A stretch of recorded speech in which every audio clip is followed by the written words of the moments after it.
Dr. Chan 啊，我最近咧喺呢個報章睇到咧，有一位 patient 係因為食咗避孕藥而導致血栓塞，究竟係咩回事嚟㗎？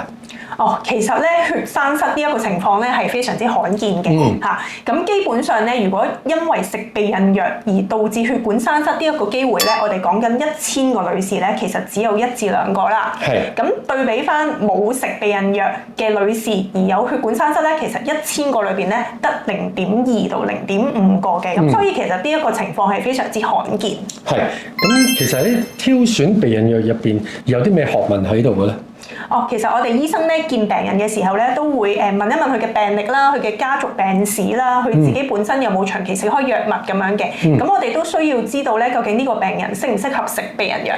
咁特別係一啲病人咧，如果佢本身有先天性嘅塞血管問題啦，可能有嚴重嘅高血壓啦，先天性嘅中風、心臟病、心瓣問題，咁其實呢一啲病人都唔適合食避孕藥嘅。哦，咁要留意啦。